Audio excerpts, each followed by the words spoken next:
Ladies and gentlemen, welcome to my masterclass. Today we're going to be breaking down Civilization 6, a rebuild of the entire UI and UX of the game done inside of Webflow for the first time. Today I want to demystify building projects of this scale, because usually people come to a website or a cool project they saw and they're like, how the hell did you make this?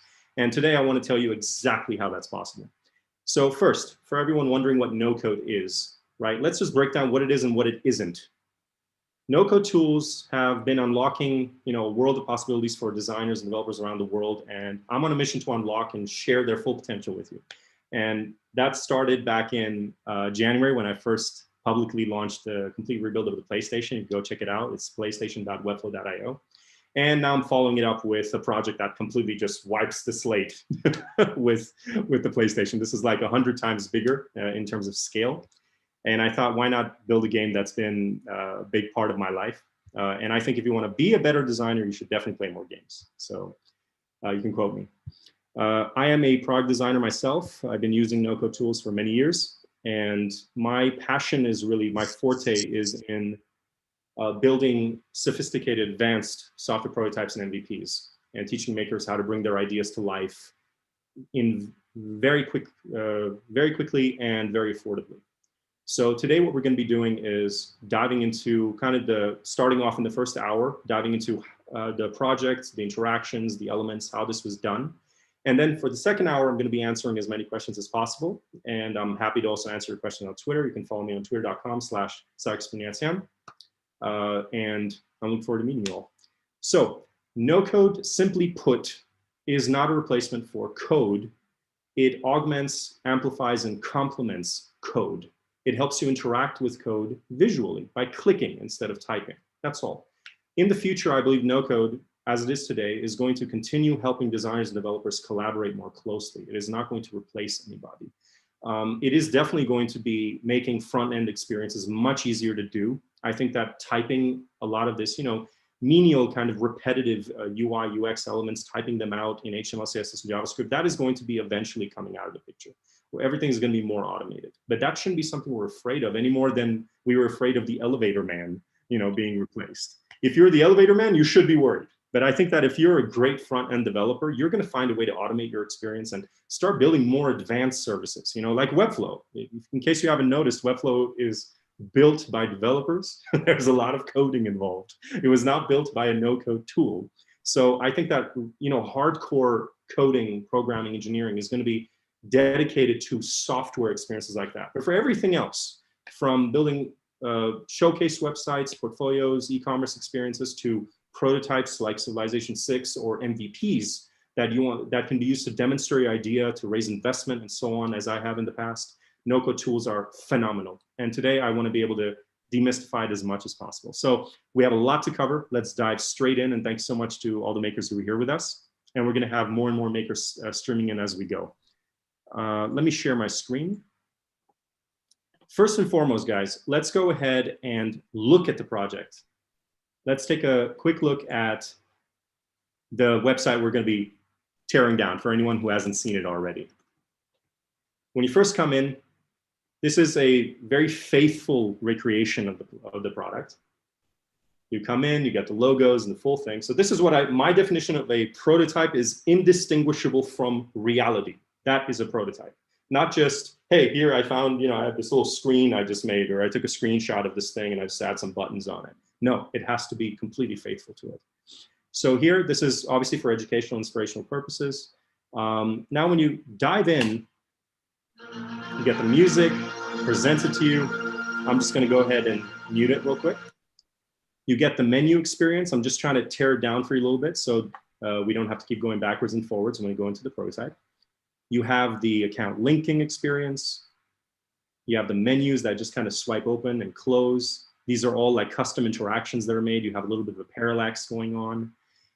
You have the multiplayer experience, game options. You can dive straight through.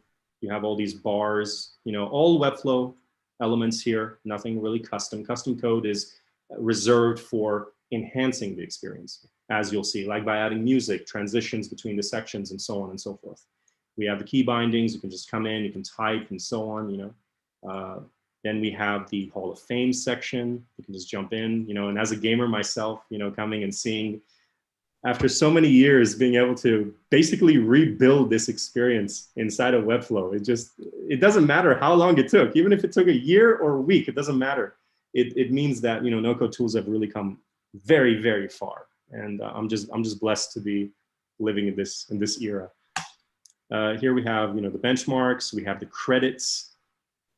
And by the way, this is not some video, this is all rebuilt, retyped out, you know, and done inside of Webflow. So if you learn anything today, it's going to be a shit ton of patience. When you're building something like this, it's actually about 50–60% of acquiring the assets, you know, extracting them, screenshotting them, uploading them, and so on, and then about 30–40% of Webflow.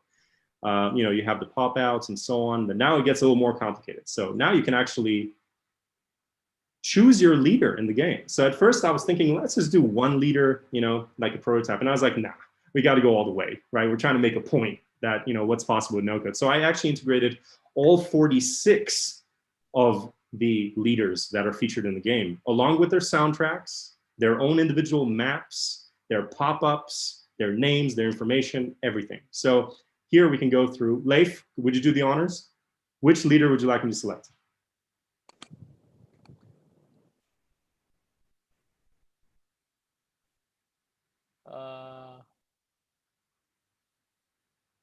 Hang on. Is that a Shaka there? Yeah, that's a good choice. Let's the go. Zulu. Zulu. Wow. All right. So for someone, you remember back in the 90s, guys, you know, you get these demo CDs that kind of give you a little bit of a preview of a game, you know, like you play maybe one level or two levels. Well, guess what? This demo that's built inside of Webflow, while you cannot play the game, you can play the UI and UX, the full experience, to see exactly what this game looks like before you purchase anything. So if anything, this is actually a perfect demo for access. If anyone wants to like purchase, you know, before purchasing, if they want to see what this game is like, they can actually just go to this link and see it in a few seconds, which is really cool. So that's why a lot of people were surprised. They're like, did you actually build the game? Like, what happened? So here we have, guys, could you please mute yourself? There we go. So now we can click on Start Game. You can notice how it just goes out. And I want to show you that transition we were talking about just earlier, a little bit earlier. Notice the music. And notice now how it transitions. Right? So I'm just sharing my screen, so there's a little bit of a lag here, a little bit of delay. But the game comes in, you get all the menus, the pop-ups. We're going to be going over every one of these details over the next hour, so you can see how it all came together. Here, you know, when you click through, there's one of my favorite features. You can actually select, you can mimic selecting units in the game. So this is what really perplexed everyone. It's like, what do you mean I'm selecting a unit? Like, am I playing this right now? So you're not actually. These are all tricks. That's why they call me the Webflow magician.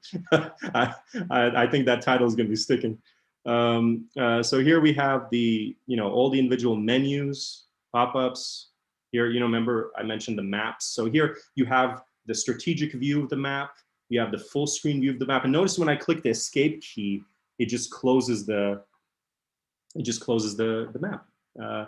Over here we have the drop downs, so you can just see the resources.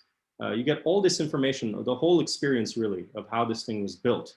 So you can just collapse these, you know, these menus. And again, all of these are just boxes. There's nothing extraordinary happening here. The extraordinary part is knowing how to place them, using creative solutions to bring all these components together. That's really where, you know, the web design aspect of this comes through. You know, like someone asked me, like, how do you move this around? Like, how do you get this to move? It's basically just setting this particular, creating one big box over here, putting this marker inside of that box and setting to absolute on the far left. So now when you click on this next object, it just moves that absolute element by 200 pixels or 50 pixels or 25 pixels. It's as simple as that, but people often get so perplexed by something so simple. So that's what I'm trying to solve today for you. Here we had the Cyclopedia and we have the menu here, and notice how you know, you can go through saving the game and so on and so forth. But beyond that, you can also go ahead and restart the game. You can retire. You can see the new features of the game. So this is obviously using a Webflow slider. So it's a straightforward component, nothing special, but it's fully customized to look exactly like their slider. So it's just about, again, knowing your way around these elements. And there aren't that many of them. It's usually just a div, a section, and, you know, a slider, a text field, and so on. So if you just know how to place these elements inside of your project, you can build absolutely anything. And here, you know, if you click on exit, just fades out. You go straight to another page. You know, you can come check out more of my work and so on.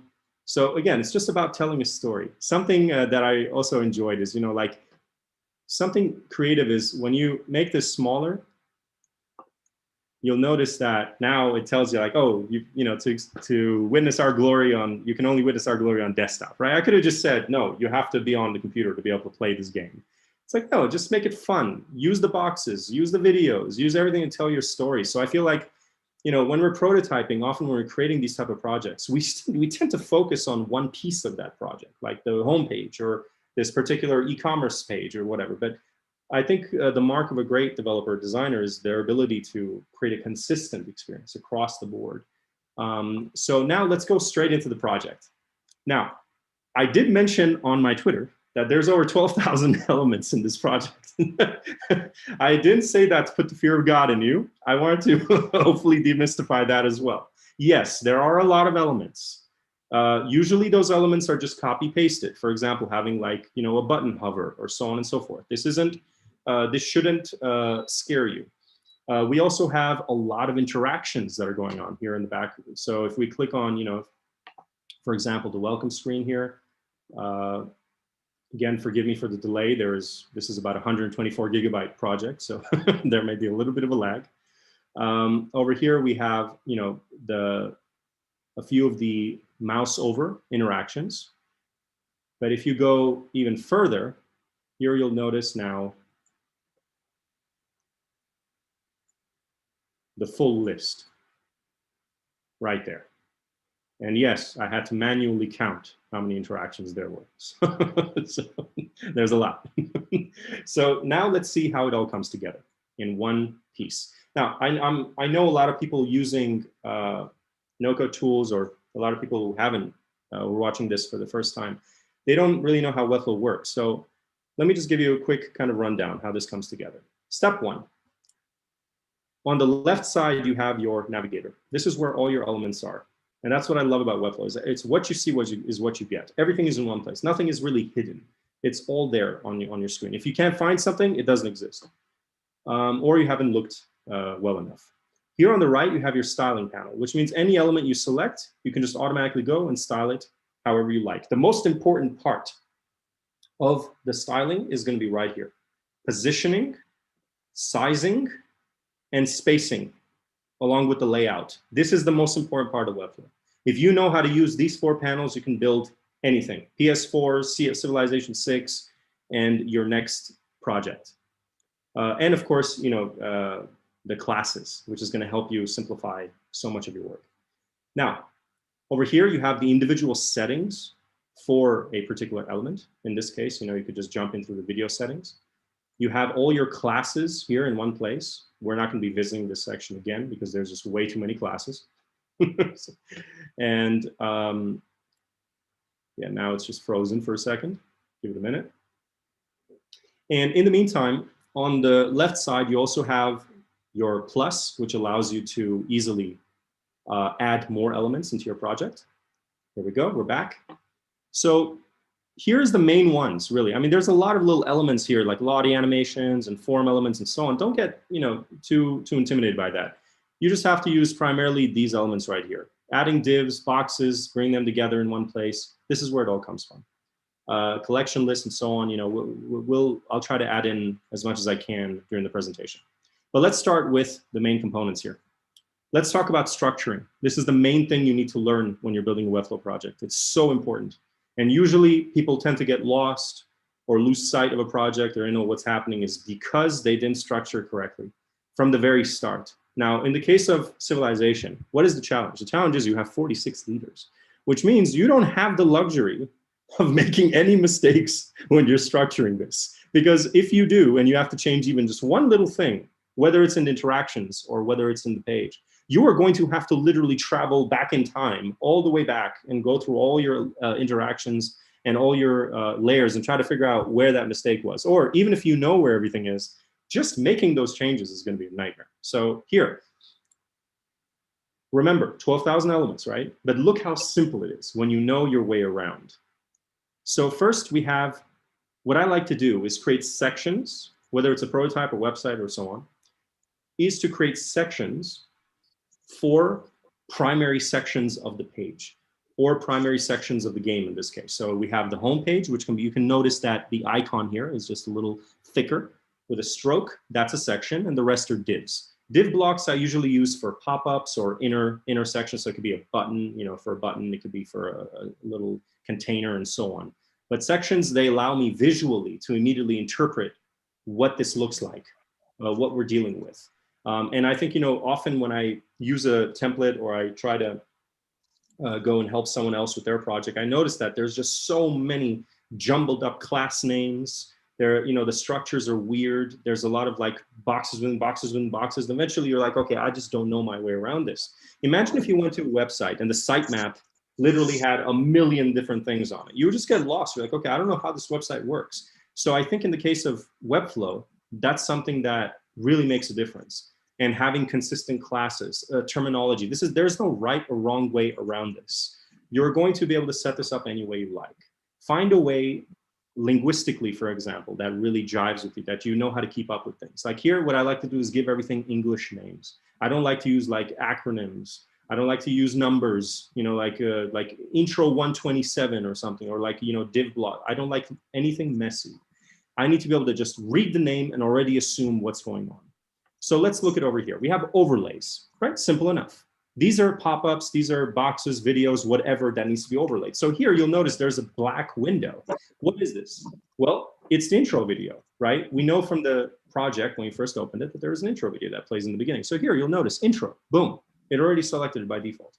We also have retirement video. So you're assuming that, okay, there's also a section where the game needs to retire. You played it in the game. So that's the video right over there. So even by just scanning the website, you can already get an idea of how those elements translate into the Webflow project itself. And this really helps creating that consistency. We have a background element, and followed by the load game, save game, game options, and the cursor itself. You know, there is a custom cursor in the game. So now if we want to unlock the rest, we want to like break it down now, we need to start hiding these elements. So what we can do is just select this element, go here to the right to the layout and just hide it. Boom. So it's like peeling an onion. That's a very good way of thinking of no-code projects. Just peel the onion very gradually. Then you have the welcome box right here, this panel, right? So what does that look like? Let's just kind of go through the navigator real quick. We have a box itself, which is set to absolute. So it's just on top of all the other elements. It's set to a Z index of 10. It could be whatever you like, as long as it's a higher number than other elements. So Z is how far or how close an element is from the other. On top, it's basically Photoshop layers. That's a very good way of thinking of it. Webflow is essentially Photoshop or Illustrator for the web. That's a perfect analogy for it. So here you'll notice I've set a background color, just, you know, a little dark, 50% alpha. And in the middle, I've set a wrap.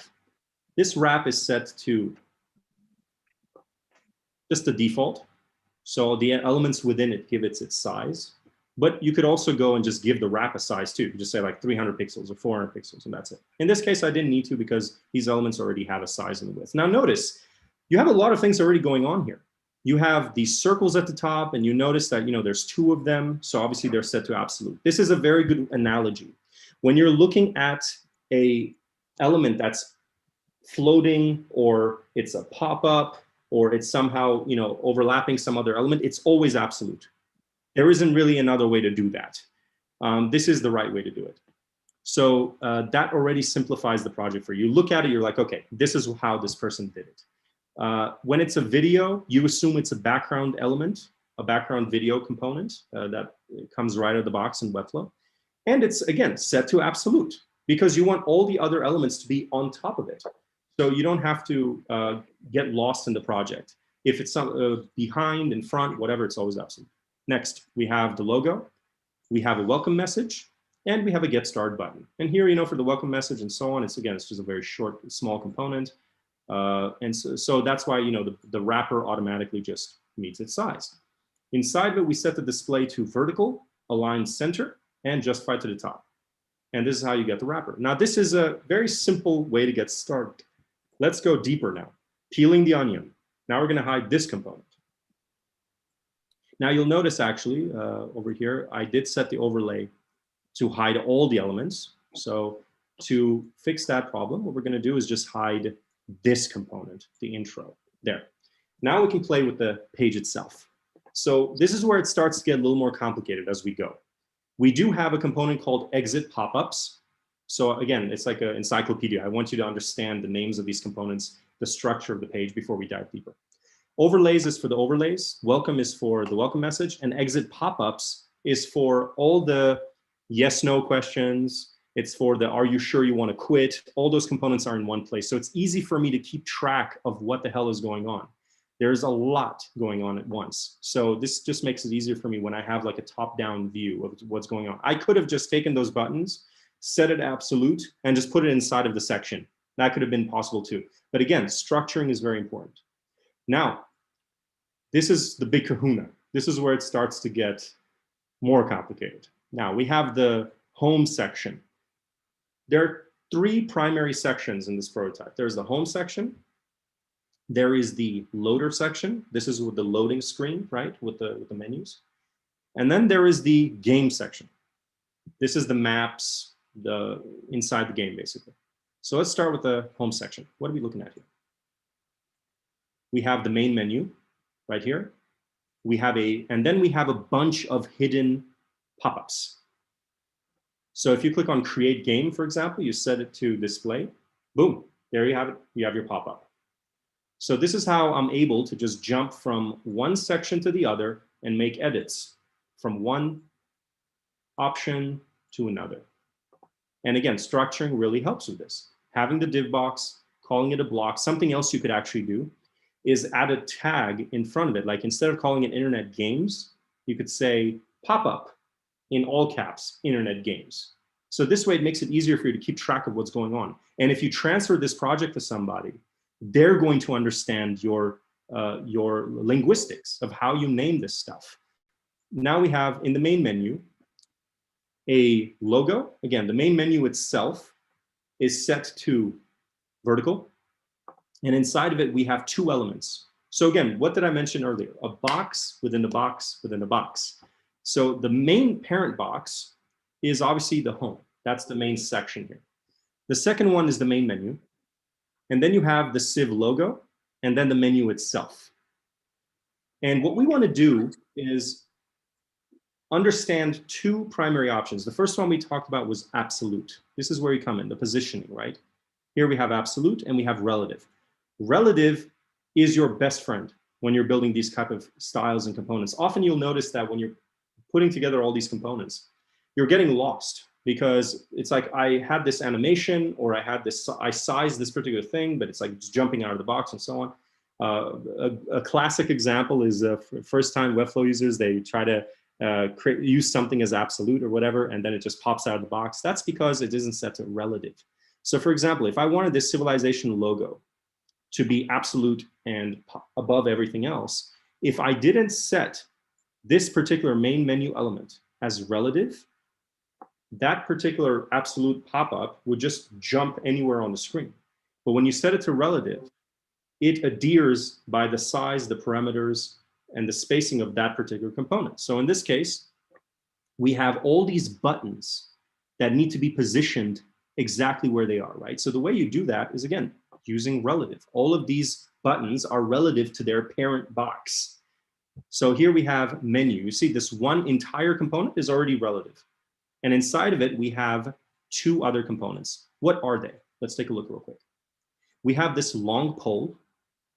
And then next to it, we have inside of that long pole, we have a top arrow. So again, see, positioning, very simple positioning, set to vertical. And inside of it, we have a top arrow, the pole, the line basically, and the bottom arrow. In next to it, we have the navigation.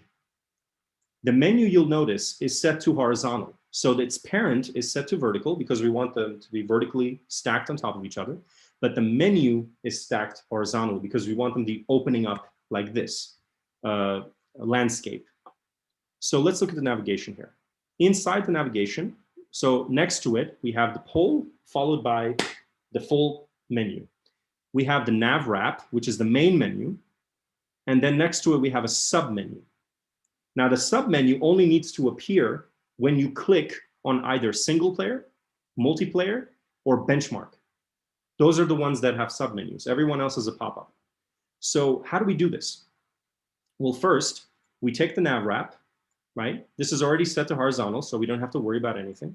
We take the navigation panel, we take the nav wrap, we put the buttons inside of it, and notice that they're all set to a width of 270 pixels. That's what gives the nav wrap the sizing it needs. And next to it, next to the nav wrap, we have the sub menu, which by default is just sprawled open. But when you play the game, I already set up into interactions for these particular components to just automatically close until you've played them, until you've clicked on the button and opened it.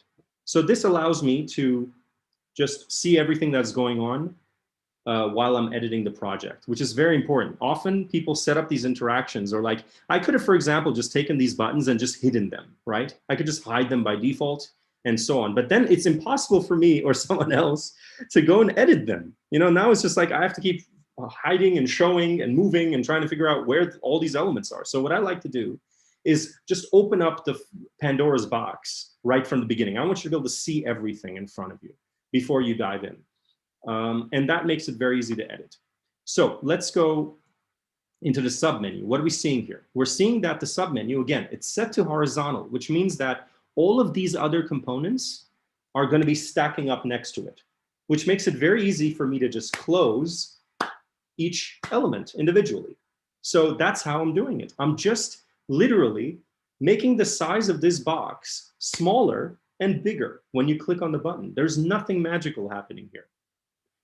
What you have to just realize is how to set that up. So here you have the submenu. You notice that the overflow is set to hidden. If I didn't set it to hidden, you would be able to see these boxes just kind of like floating around the page as you're opening and closing these elements. But because I've set them to a particular width and height, that means that in the interactions, when I say user clicks on this button, this box becomes bigger, that's when you start to see these elements. So all you're doing is hiding and showing the elements at the right time in a particular manner.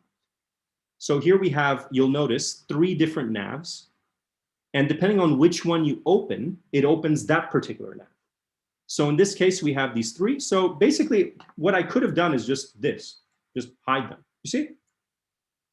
Hiding. There, now you have 1. I'm just doing the same exact thing inside the interactions panel. And instead of just, you know, outright hiding it like this, turning it on and off, so it just kind of disappears off the page, I just set up an animation so that the size just becomes smaller and bigger. It goes from like 400 pixels or 270 pixels to 0 pixels, and then back and forth. It just opens and closes. It collapses like a shelf, like cupboards, if you will. So the menu I particularly wanted to touch upon because I've gotten a lot of questions about the menu and the navigation. So I hope that was insightful. Let's go now to the pop-ups. Here, this is just a matter of stacking. Let's take a look. We have the panel header right here.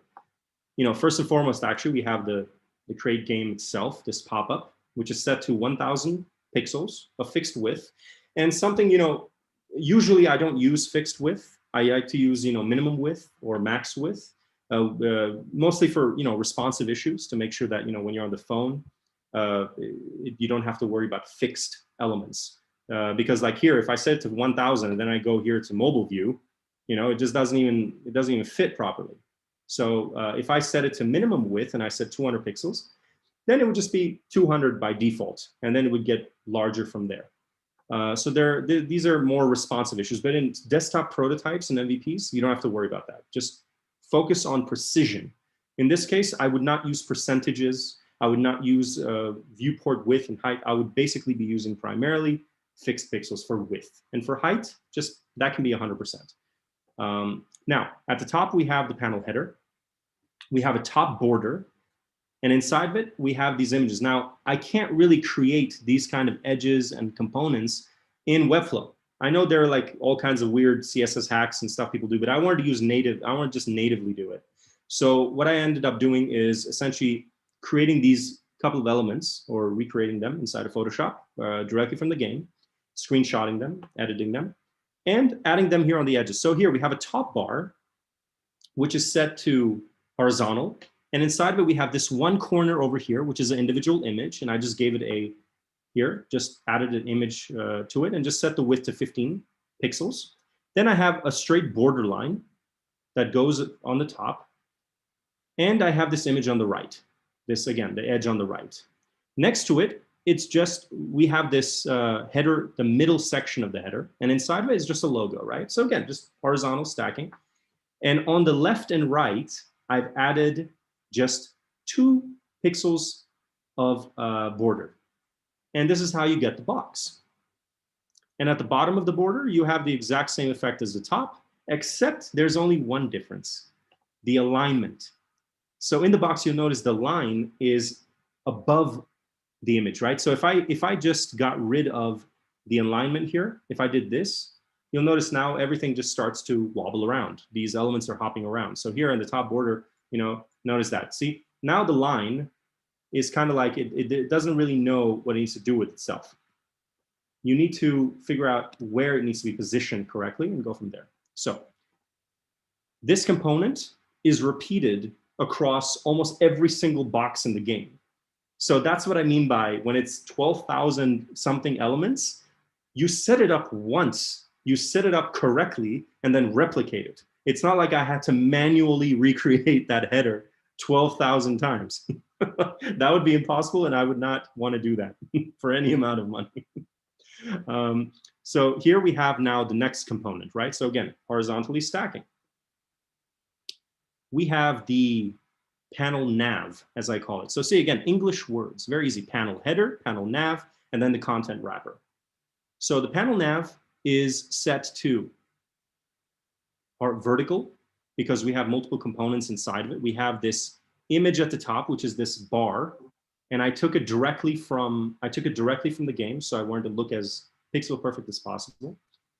And then we have this interior image. You'll notice this little bar right here, this pattern, right?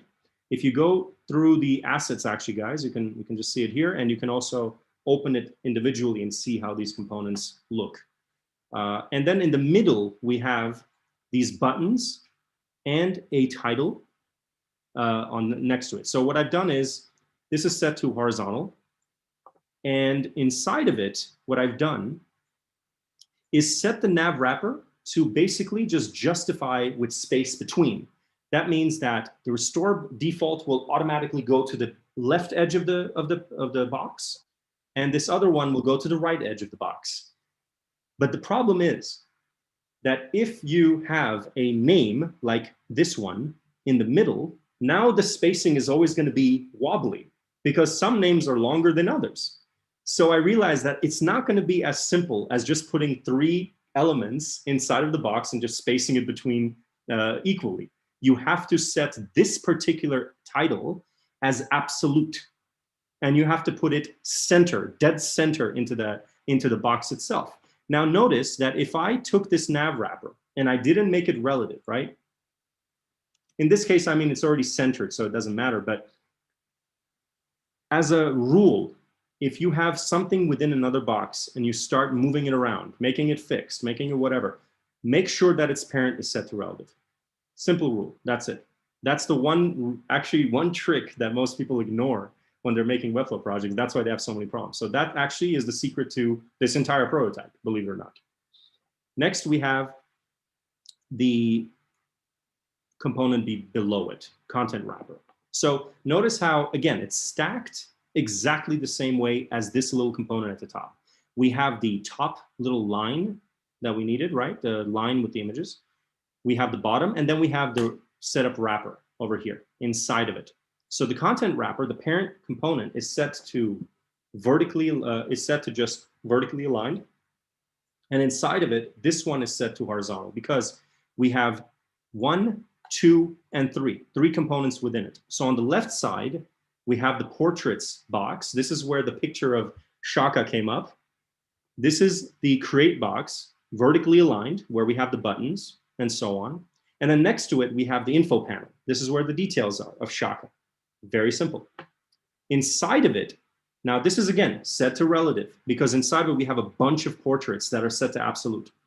And if you don't set it up now, these portraits could end up basically relative to the position of the entire page. They could basically be in the center, they could be on the top left, they could be somewhere else. You won't even know what's happening with your project. But now they're all stacked, one on top of the other, within this portraits box. And then on the right side, we have the same effect with images. Every box over here of the details, for example, they're all images. It's not text. So I had to manually screenshot every one of these info panels, every one of these sections to really integrate them into the prototype. So what did I do? How did it happen? Let's go and just bring one of them to life here for you. There we go. And let's go bring a portrait to life. There we go, Montezuma. Now, notice how I brought this parent right here called portrait. This is the parent class. So this is why all of them suddenly turned on inside of the box. What I had to do was turn on only the one with a subclass, Montezuma. There. Now you're only editing this particular one. So this is how I'm able to go and edit and manipulate multiple images and so on for one after another, instead of having to just constantly navigate backwards and forwards, because obviously there's just a lot going on in this project. So what you need to do, guys, when you're dealing with, as a rule of thumb, when you're dealing with multiple portraits, multiple boxes, buttons that have to be stacked in, what you want that are similar to each other, right? It could be a button, it could be a menu, drop down, whatever you like. What you need to do is add a subclass to each and every one of them. So you can easily edit the parent. In this case, the parent is called portrait. So let's say I wanted to change the portrait size of all the portraits, right? If I didn't set up subclasses, I would have to basically go one by one and go change each and every one of them. But what I've done is I've set the parent, the main portrait class, as the identifier, as the target. So all these sizing, absolute, is it the opacity, the coloring, and so on. I do all of that on that particular, on the parent class. And then for the rest, in the case of Montezuma, notice how I've set the visibility of Montezuma, but all the others are still hidden because the parent class dictates that they have to be hidden. And this is how I've been able to navigate. Now, the problem is sometimes you run into Webflow bugs like I have. Harris knows all about that. Basically, I went into the interactions panel and tried to manually go and just, add the classes and so on. And Webflow starts getting confused because there's so many subclasses of that particular parent class that it just doesn't know what's going on. So often I would run into this issue where I would try to edit Montezuma and it would start applying this image onto another class, onto another portrait, for example. And I would just be like, oh my God, I got to go backwards and forwards here. But that's the joy of building one of the biggest projects ever. So here on the right, again, these are just basically it's one parent class, one parent div with multiple divs inside of it. That is it. And now let's go into the center panel, the setup. So the way the setup works, right here we go, create setup. We have the settings. So inside of it, we have two components, right? We have the blue frame, which is again set to absolute. We have this blue frame, right, going around it, which is set to a fixed height of 620, right? See if we change this to 500, for example, you see it just changes it. Doesn't affect any of the other elements. This is how I'm able to stack all these frames and borders and images and so on. So it's just about, again, placement. It's just like Photoshop, moving things around. And then in the settings, we have the title and then a wrapper for each of these buttons. So here, if you understand how this particular component works, guys, you understand how every other component in this prototype works. So we don't actually need to go through every single panel because they're all using the same components. So that's why I'm taking some extra time here on these particular components here.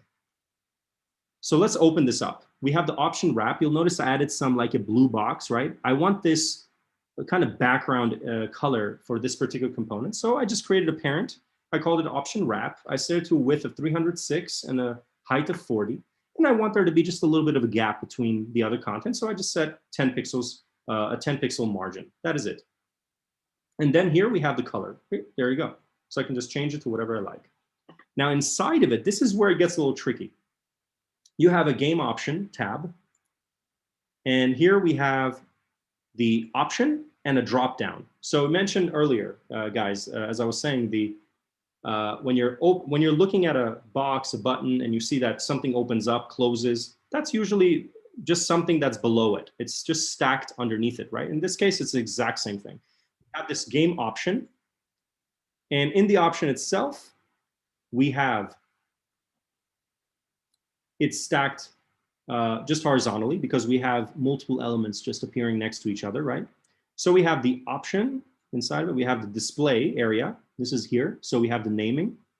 And then on the right, we have the arrow. So I needed two separate components here. I just wanted to, so I could position them correctly. And this way, inside of it, we have the mid section. Inside of it, we have the name. So this is how you're stacking it, basically. You're just stacking them correctly. And below it, again, set to absolute, we have this gradient. You notice how when you can't see it now, but in the prototype, when I'm hovering, you'll notice how the color comes in and on and off. That's just a gradient. And then we have a permanent gradient, another div that I've set up here and hidden. So when you click on the box and the dropdown opens, you want the color of that particular box to remain on at all times, right? Until you click away. So that's when the permanent gradient comes on. So again, it's just triggering one on and one off. That's really all it is. Now, let's look at the dropdown itself. Here, you'll notice that if I open, see it's hidden. If I open it now, it's going to open all of the classes called rule set. Now, in this case, we're lucky we don't have a lot of rule set open. What I'll do is I can just open it for you. Boom. And we have these three options inside of it. So here what I've done is I've gone through, here I've set up a parent, let's say a sub-parent class, if you will. It's called gold. Why? Because there's a gold border I wanted to provide. Inside of it, I set up the dark. That's the coloring for this particular box. And then I have these three drop-down options below it. Now, why did I do that? Because the issue with drop-downs is you don't want it to be visible once it's closed. And if there's any kind of, you see this, there's these little paddings and margins inside. If you have those paddings or margins on any of these parent classes, what's going to happen is that when you set up the interaction and it's supposed to close that box, it's still going to be slightly by 2 or 3 pixels. You're still going to see that box is still open because it's responding to the spacing that you've kept. So what I had to do is create a box within a box and set the margins and the padding to this box within. So this way you don't have anything visible later. So let's go ahead and close this little box. And let's look at a bigger box, right? So now the leaders, we have to set up a scroll interaction, right? You want to be selecting your leader. Well, it's the exact same thing. It's just on a bigger level. And you have to set up a fixed width, a fixed height, excuse me. So the leaders, as you're scrolling, they don't sprawl down below the page. They have to be fixed. So let's go and open that real quick. Here we go. There we are. You see, I've set up a fixed height. It's 416 pixels. And I've set overflow to hidden. So this way, as you're scrolling through your leaders, there you go. They're just scrolling within the box. But if I remove the overflow hidden, they're going to be all over the place. Inside of there, we also have, again, stacked horizontally. We have this little image, this little picture, this icon of the leader, their face, and their name. Just horizontally laid out with a little bit of padding and margins between each element. Simple as. Now, what I've done is I've set the gold right here, this gold component, as overflow hidden. And then I've set the dark as auto scroll. That's how you're able to have that scroll bar inside of another box. And this is how you basically set up scroll bars. So you could actually take this component, guys, you can copy it over to your project and just play with it and figure out how it was done. I strongly recommend that. Instead of like having all of these components in front of you, which can be a little bit jarring, obviously. In this case, you don't have that issue. It's gonna be easier for you. So let's close this component. Now let's dive deeper. Let's go ahead and hide this. You actually don't need to be here at all. Let's just close it and let's start again. Okay, here we go. So we're done with create game. Now, all those components I just showed you guys, notice how now that you've learned that, you see how that works. Now it's just the same thing. Now you have a scenario screen. Great, it has a title, same components, and the same portrait, info, settings. All I'm doing is a process of elimination, removing any box or button or element that I just don't need. Simple as. And here I could just go ahead and hide this one if I don't need it anymore. There we are. Internet games, same thing. Now here I had to do something a little more tricky. I had to go and set up a grid and then put inside of it these particular cells and just add an animation to it. So that when a user hovers on them, it adds a little bit of color. User hovers out, changes the color. But this is basically just a grid. That's it. And it's just stacked horizontally. So all these components just appear in different rows, different columns. And you can actually see the entire grid. Yeah. Here you are, just row, row, row, row, and row. And inside of it, we have these elements which have their fixed sizes, just set this way. Again, you can just copy this component and test it out for yourself. We won't go over every single box. They're very similar to each other, so I don't want to waste too much of your time. Let's go into the loader screen. Let's hide the home page. Now you'll notice sometimes in a big project with Webflow projects, you'll have one screen loading in too late, maybe too soon. It's unpredictable sometimes. Webflow, you don't know what someone's internet connection can be. So what I did was something a little clever, is I set a loading screen. This loading please wait is not actually some text or some component I built. I just put an image and I set it to the body element itself, which means anytime something isn't loaded, you're gonna see loading please wait. So again, it's just an image, but it's a creative use of that image. And that's really what Webflow comes down to, is figuring out a creative way of bringing them together. Now, let's go to the loading screen. Here we are. Now, again, I've set up all these wallpapers. So here we have all these leaders individually, and each leader has this loading button that's set. And again, set to absolute. Absolute and relative are your friends. So let's go jump into this leader's screen. Here we have the begin game, and all I've done is positioned it. And I've set it to 500 pixels by 400. Now, why did I do relative instead of absolute? Because absolute would just, this background is just an image, which means it would just be sprawling across the page. But when I set it to relative, that means that regardless of what screen size you open this prototype in, this begin game button will be 400 pixels and 500 pixels wide, a position basically in this exact spot, which means that if you open this on an iPad or a computer or anywhere else, it's always going to be set accordingly. And there we are. Now, let's go into the final chapter, the game itself. And I know some of you have been really wondering for a while now, badgering me about how did you do the math? That's been an interesting question. How did you click around it, move around? So let's break that down real quick. Now, there is a lot here to take in.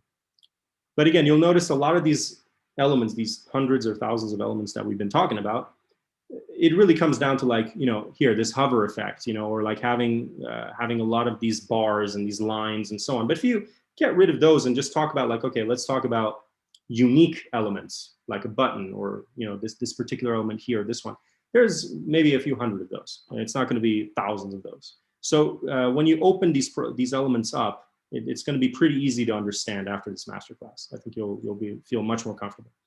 Now, let's start with the canvas.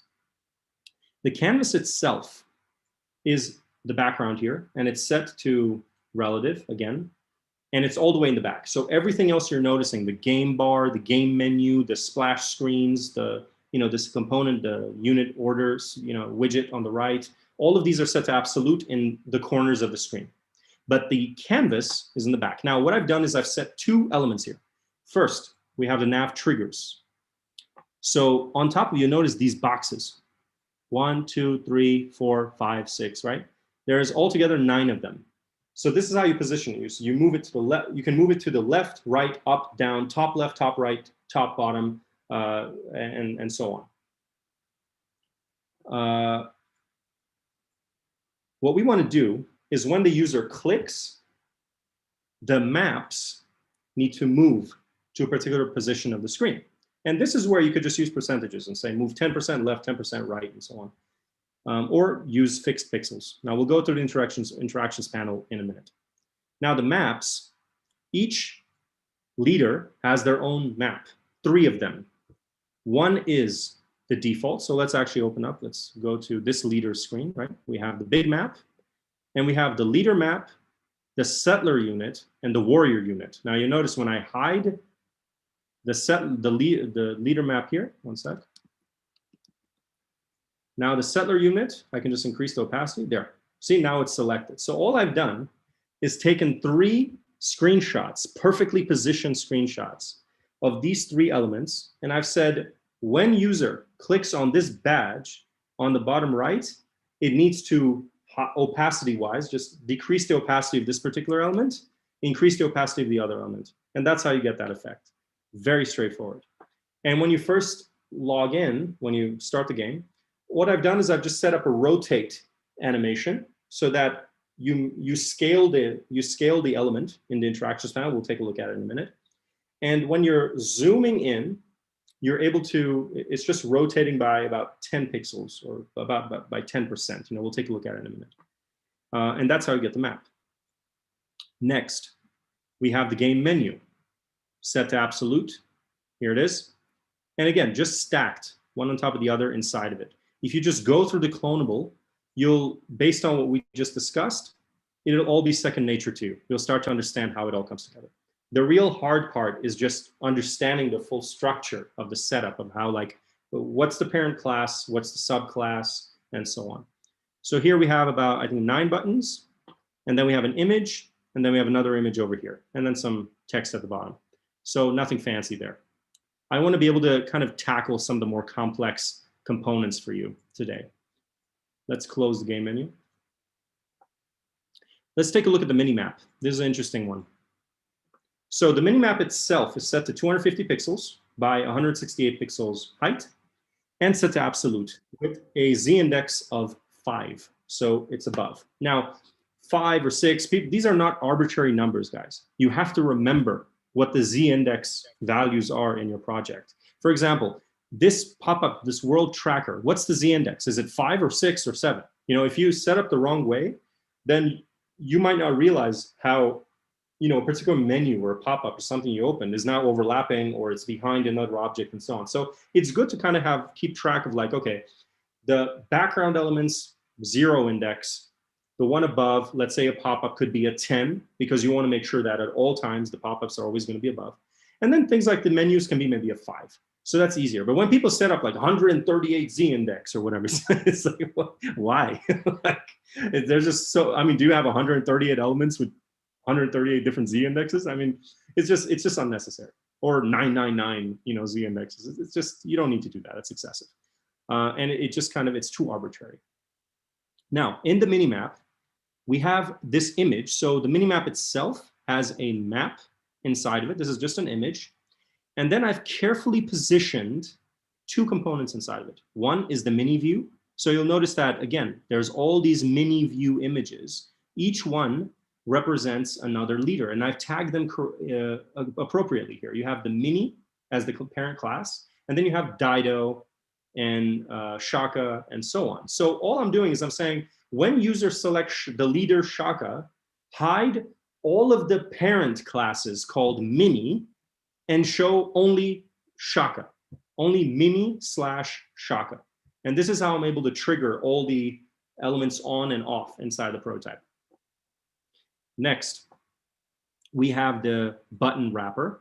And inside of it, you'll notice, again, it's all positioning, guys. When you're doing art, you're dealing with artwork.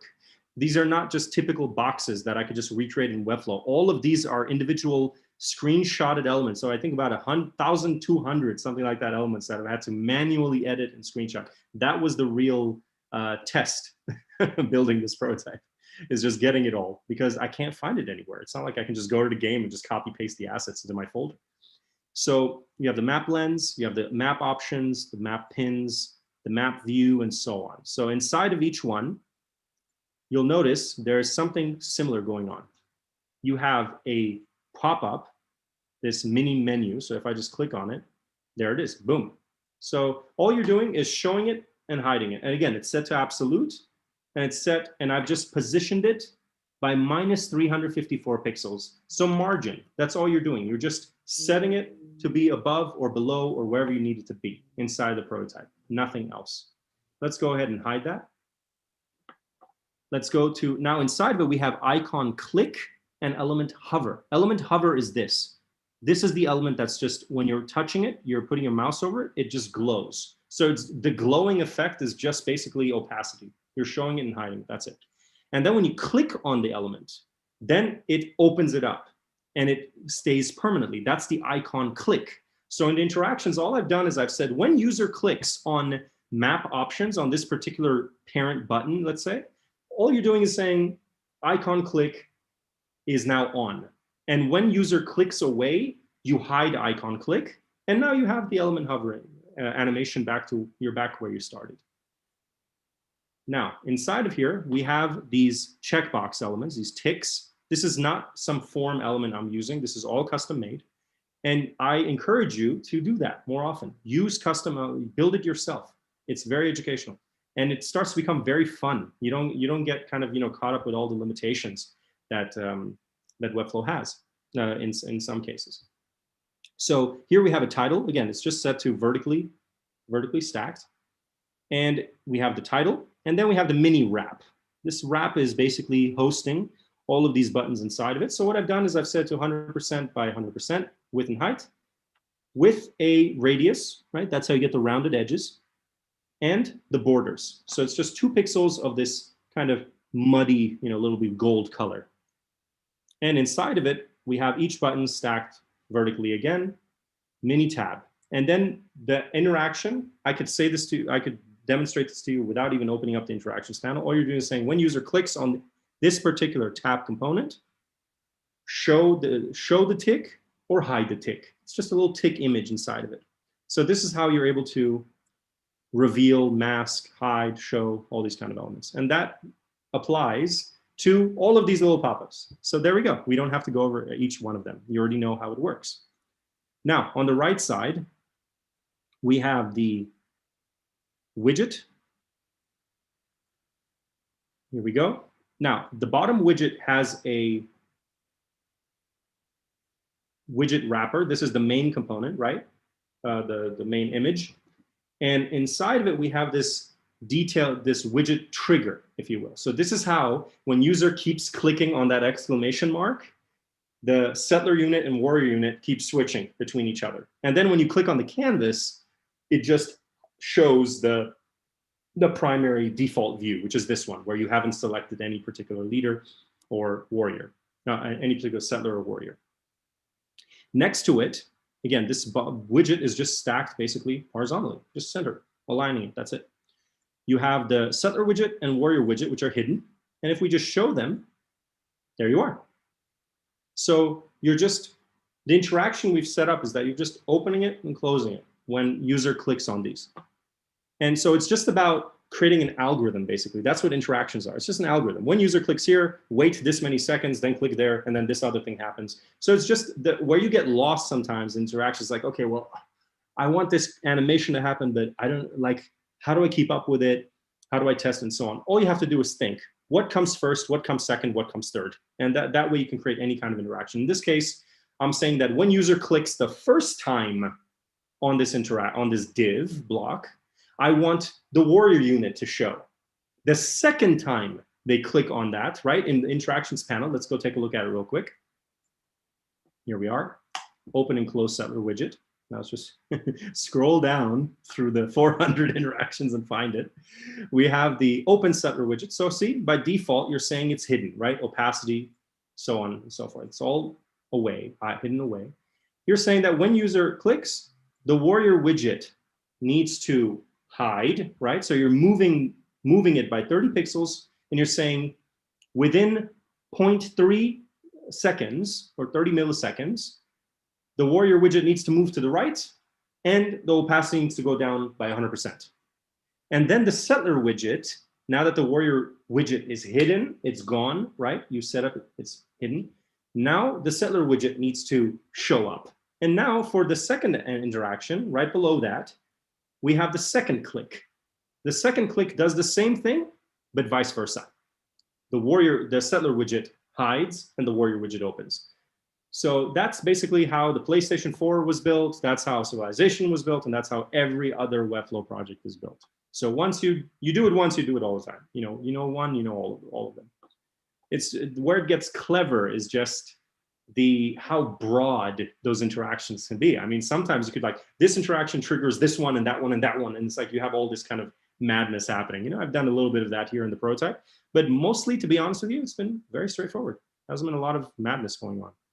Next, we have these pop-ups. So here we have the great people pop-up. This is one big screenshot, basically. And I could go ahead and manually just, stack everything just like a traditional website, build it all. But the user is not going to be interacting with any of these elements. So why suffer? Why put myself through all that pain? So I meticulously edited these components with the exact proportions and put them in. And what I wanted to focus on was these two tabs instead. Now you'll notice the tab animation, right? Again, we have this hovering going on over here. And then on the right, we have the X. So when user hovers, it just shows the bright version of that particular button. So basically I had to screenshot the X button twice. One was the default view when it's just dark red. And then when you hover on it and it's bright red. So just a little bit of transitioning all these states that you have to manually put together. And then in the background, there's a set to absolute, set to -1, because you want it to be behind all the other components, is this particular div that lets you just click and it closes not just this pop-up, this great people pop-up, but it closes all the other pop-ups that I've set up in the project. Why? Because I don't want to have to keep doing it over and over again. So this is a great way of just setting up one interaction for the entire project. And then you can just simplify your life. You could just go and say, okay, I've created another pop-up. I need to be able to close it. Create your parent div, this case, the great people box, right? You could just set it to whatever size you want, 100% by 100%, let's say. And inside of it, we're going to have this panel, which is going to be stationed within it at a 1200 pixels by whatever amount of pixels height. And then behind it, set to absolute, is going to be always the closed pop-ups. Now, if I want to add one more, let's say I want to create one more pop-up, I'm just going to go open up my interactions panel, click on close pop-ups. And let's go down, let's go find it real quick. I think it's further over here. Here we go. And you'll notice, what is it doing? Well, there's three primary things that's going on, right? Nothing fancy. You have the opacity that needs to go down. You have the scale that goes down to 0.9 on the X and Y axis. And then finally, once the shrinking and the opacity goes on, then it hides. So it's just, again, just an algorithm. What should happen first, second, third, or fourth? And there you have it. simple interaction. Now, all I have to do in the future, if I had, instead of a Civilopedia, I have another pop-up, let's call it mechanics. I'm going to just duplicate Civilopedia and Civil Panels right here, duplicate, and I can just add it into that stack, and I can say, okay, so Civilopedia is the parent div, right? And then Civil Panel is the panel within it. So the panel within it needs to scale down, and the Civilopedia just needs to fade out and then hide. And then when it's finished, we need to have the components within it maybe get reset. So you'll notice the marker and these other elements here. These are basically markers that I wanted that, in the Civilopedia, you might move things around, right? When you close it, I want it to be reset and moved to its original position. So what I've done is I've said, okay, instead of creating 5 more interactions, I just add that into the closed pop-ups, assuming that might be one of the pop-ups you open up. And if you do, great. If you don't, this interaction doesn't slow anything down. It's just gonna ignore it. You ignore that request because that particular marker is exactly where it was supposed to be right from the start. So you don't have to worry about it. And then you have the close all exits. So one is the pop-ups with these boxes. And I thought, you know what? I don't want to mix all those interactions together. I create a separate interaction here for closing the exit pop-ups. So let's go. We're done with this. Let's close that. Done. Now, all of these additional pop-ups are pretty much the same structure. So we don't have to go over all of them. But this one is a little more tricky. This one is the technology tree. So what we want to do here is basically scroll through all of them. So the way we did this is by, again, same structure. The parent structure is the same. We have a panel for it. We have the X. We have this container, which is set to absolute, just hovering on the top left of the page of this particular box, which is set to relative. And then inside of it, I have a slider, this container over here. So we're going to take this particular wrap right here. You'll notice this giant wrap. It's set to a width of 7,700 pixels. That's the entire technology tree when you're scrolling through it, okay? The container is set to overflow hidden. So it doesn't matter if it's 7 million pixels. You're still not going to see it. It's still hiding within, it's still masked. And then what I've done is I've said when user moves over this box section over here, it just automatically moves the components, moves this particular 7,700 pixel tech tree to the left or to the right proportionally. So you could see that interaction right here, scroll tech tree. See, it says at 0%, the handle moves over here and tech tree moves to 0 pixels. At 100%, the handle moves to 980 pixels, tech tree wrap moves to 7,700 pixels. And that's how you're able to achieve that effect. Let's close this. We're almost done. Again, all these pop-ups exactly the same. So let's go into strategic view. Nothing fancy here. I've just set up a box with the strategic view for each leader inside of it. And I've said when user clicks on this particular button here, it opens up that particular panel, which is set to a reasonable z-index of 3 instead of 300. And then you have the full screen view, this pop-up over here, which is set to 10 because, again, it's a pop-up. We discussed this earlier. There needs to be kind of a rule. Pop-ups are always set to 10. Now, for the final piece of the puzzle, I want to talk about the menu bar itself, because there's just a lot of elements stacked on top of each other, which can get a little bit confusing, a little jarring. So let's go open that up real quick. We have where are we? Okay, the game menu, no, game bar, here we are. Okay, so the game bar is set to just default. The default is always vertically stacked. That's how Webflow works. So you don't have to come here and display vertical every time. The bar is the first element. Then you have a stroke, which is an image. It's not something I created. And then you have the widget wraps. Inside the widget wrap, I've horizontally, you remember what we did before with Shaka, placing space between, right? You have 2 widgets. So inside of it, left widget is all the way to the left, right widget all the way to the right. So in the left widget, we have the tech ring. We have these particular components here. One sec. Yeah, here we go. We have these little components, which are all set to absolute. So I can just position them carefully on top of the image so you can see how all of them work. And then below it, we have the tracker menus and so on. So it's really just about keeping track of the placement of these objects. You know, we can get really nerdy with this, so I don't want to waste too much of your time. But basically, it's once you get the parent structure, the inner structure just completely makes sense. You're like, okay, so the parent is just laid out vertically inside of it, and this other box is just placed in the center. This one's to the left. Now, if I want to change something, I just have to select the relevant one and change the width, height, whatever I want to do with it. And then whatever else you're seeing, like for example, the world tracker, right?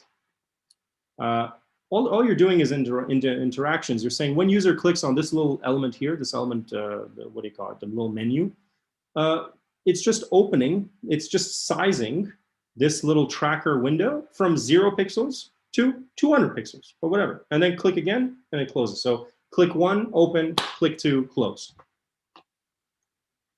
And then of course you have things like the game bar, like the little pop-ups on the left, the widgets and so on. So, the tech column here, right? So again, this is just an absolute element. We're just hiding it, moving it about, 200 pixels to the left or whatever, and saying when user clicks it, just open. So again, it just comes down to placement. Now, before we move on, before we go to Q&A, I want to just go over some of these interactions so you can see how it was done. Let's open this up.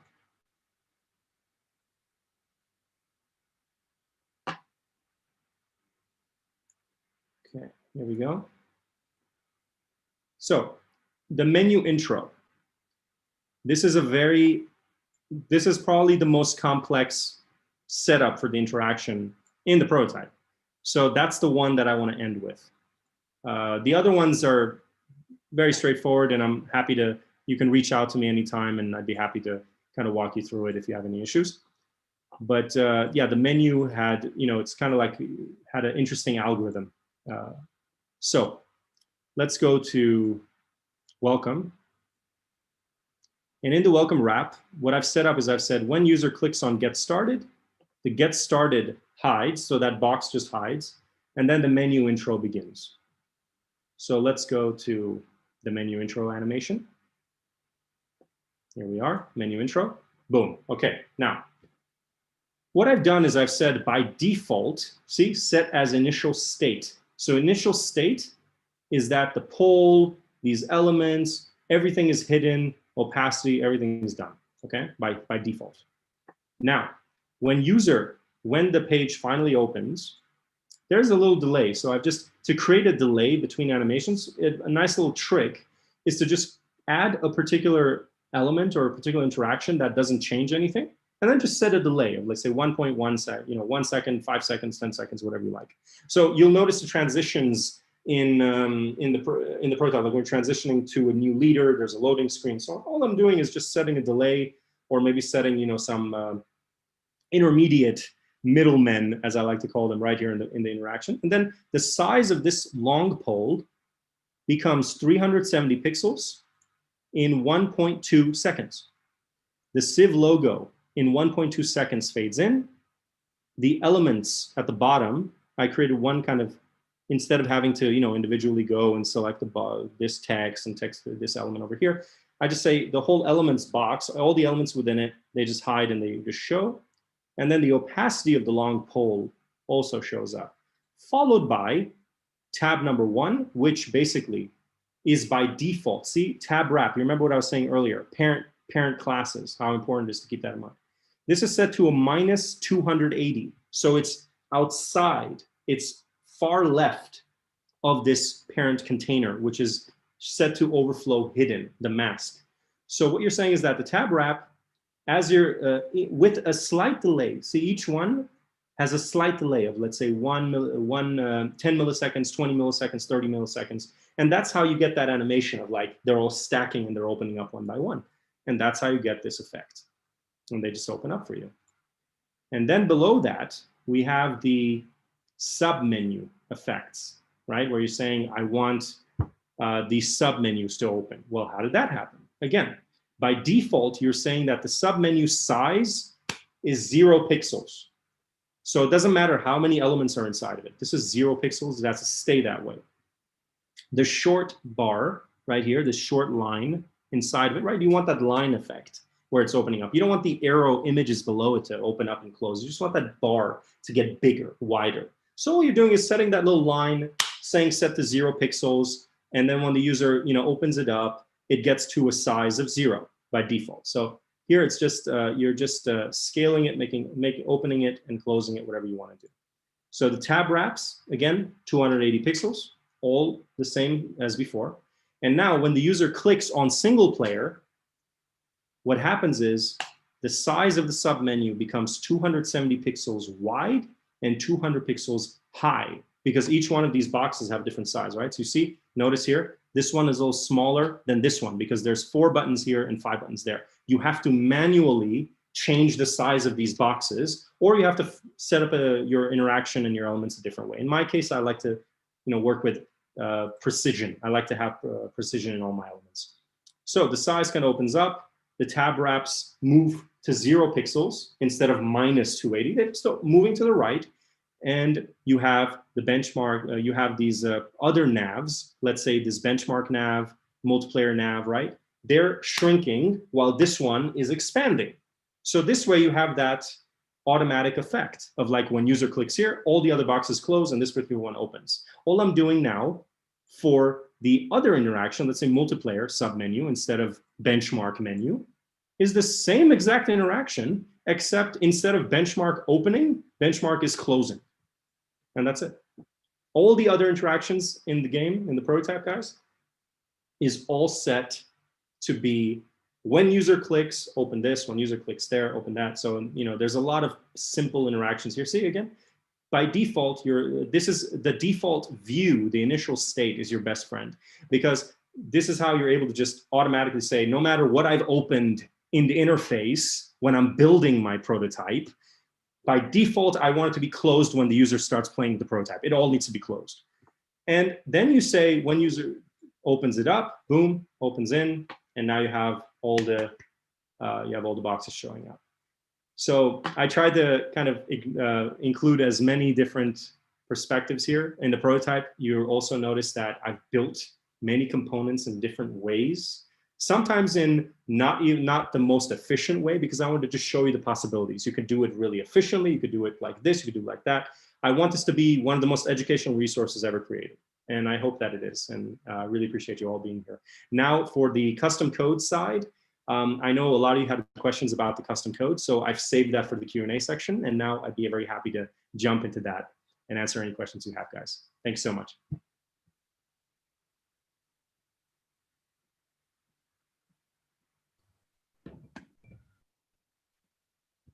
Guys, can you hear me? Yeah, we can. Sweet. So let's go over the course of the next 30 to 40 minutes. Let's just go from question to question. I know some of you have already left, but I'll try to answer those questions as well. Where should we start?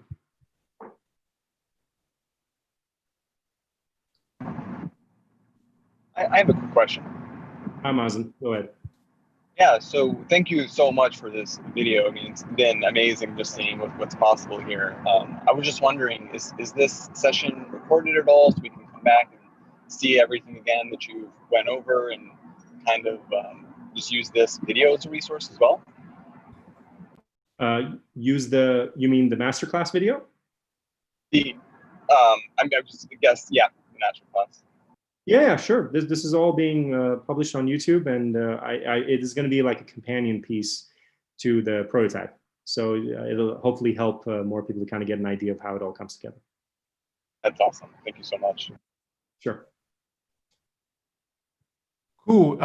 Yeah. So for me, my question is about the audio. So yes. How do we? I'm sorry about this. Yeah. Turn your videos on, probably guys. can You're not too shy. I'd be able to jump. Okay. Video on. Great. Beautiful. So yeah. So I mean, you know how Spotify is. You tap on play. Yes. Yeah. So maybe you want me to share my screen, or you want to share? I saved this segment. I saved this segment just for you because I love your prototype. I love that more people are doing this. When I saw the Spotify prototype, I was like, this is awesome. Finally, someone is like, really pushing the boundaries here. And I know that, sometimes this custom code can just kind of get you confused, like what the hell, like. So let's dive into that. I actually, shout out to Zach Sean and Moshe, who's here with us today, at FinSuite, Noah Raskin, GoCrumbs, many others. They really helped kind of answer some of my questions with putting this together. So I'm making all of this clonable for that reason. You can just take this element, add it into your project, and go from there. So let's take a look here. And by the way, before I do that, why don't you show us the Spotify prototype real quick, and then we can just integrate it during the next few minutes, and people can see how simple this stuff is. Okay, cool. Let me just I could drop the link in the chat. So for anyone that wants to have it. Please do. So I have to share my screen. Yep.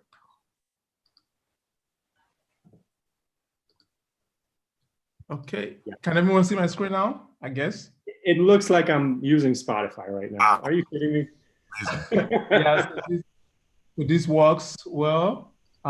This is Spotify desktop app, and everything works the way it should work. Yes. So I'm still working. I'm still kind of playing around the mobile version. It's still let's say it's still in progress, but mainly so this is the mobile version, and then when it gets to mobile, I've not really gone deep into this, but I think I want to. But eventually, yeah. What I really want to get out from this session is if I click on one of these, I click on this, I want it to just automatically load up. Yes. Yeah. Load up. Listen, get your custom code section ready. This is going to be very, very straightforward. Hey, I could not understand what you want to do. Basically, he wants to be able to just, when he clicks on one track, it stops the other ones, transitions, and plays the next one. Exactly what we're doing. The fading effect. Exactly. I told you, that's the thing people are struggling with, man. Yeah,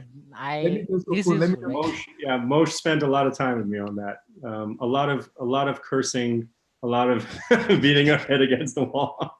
So yeah, guys, if you come to the custom code section in the clonable, you just go to your page settings right here. So just click on the little gear icon and you scroll down. You'll notice the styling, the way it works. So here, what I've done is I've added little descriptions for each section so you know what you're kind of looking at. So the custom cursor, for example, the interaction is right here. So you have the cursor settings and everything. But when you click on the cursor itself, like because the cursor icon is an actual image in the project, right? So even though I can set up the animation, I can say, let me just show that real quick because I know a lot of people have issues with this. So here, what I've done is I've set up a mouse move in viewport animation, okay? So cursor. Now you'll notice what I'm saying is that the pointer, this little icon that I call pointer, right? The custom cursor. I'm saying that when the user moves it on the x-axis to -50 viewport width, the icon needs to move to the edge of the screen on the left edge. And when it moves to the right edge of the screen, the same pointer goes to, instead of -50 viewport width, it goes to 50 viewport width, the opposite direction. And the same thing for up and down. So 0% is up the y-axis and 100% is down the y-axis. Now that's very simple. The problem is, because you're moving that icon perfectly with my mouse cursor, then the issue is that when I start clicking on things, I'm not able to click on it because I'm clicking on the icon. I'm not clicking on what's behind it. Yeah. So to get rid of that problem, we have a little bit of custom code, which basically just says .cursor, this is the class, should not be selectable. You should not be able to click on anything called cursor. And that's what this custom code is for. That's it. And you can use this across all your projects to create any kind of custom cursor that you want. So when people say, I gotta hire, someone actually wanted to hire a JavaScript developer to do some custom. Hey, bro, by the way, you can use background image as a cursor. Just You could use add an anything image as a and custom go. cursor, man. Like, check this out. This is so much fun. I'm getting totally nerded out right now. You don't even need this Webflow interaction. Nothing. Nothing. You don't even need this masterclass.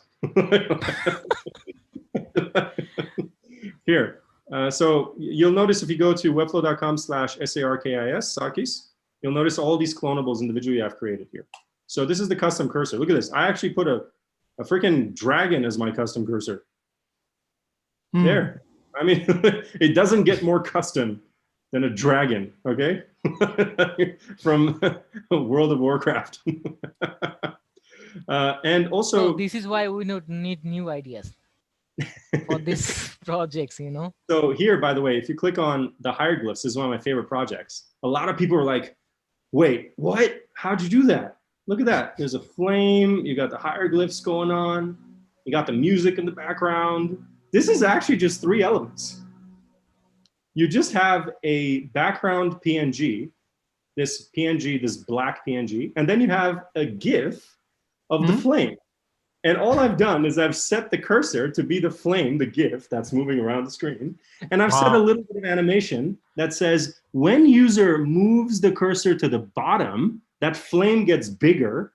And when they move up, the flame gets smaller. And that's how you get this torch effect. This was done in exactly 2 minutes. And Moshe knows about it because I did it during the No-Code Challenge back in February. I recorded it. You can actually see in real time how this was made. And people are like, this is there must be some custom code. No, there is no custom code except for just a couple of little, details, pretty much. You know, the trick is the background transparent image. Yes. The PNG image, right? That's all. It's just an image. So I really think, guys, designers, engineers, and so on, they are magicians. Their job is to come up with all these, it's like CGI, except, it's like a layman's CGI. So here, here's another nice little effect that a lot of people overlook. Look at this. What's actually happening here? Looks like, oh shit, there's so many boxes, they're spinning. What's happening? This is just one interaction. I've set the background box, the parent box, and I'm saying when user moves it to the left, move everything inside it to the left and to the right. So it doesn't matter what animation I've set on these boxes, it's still moving it proportionally. Again, you could do this in like 5 minutes. It's just knowing how to use these tools.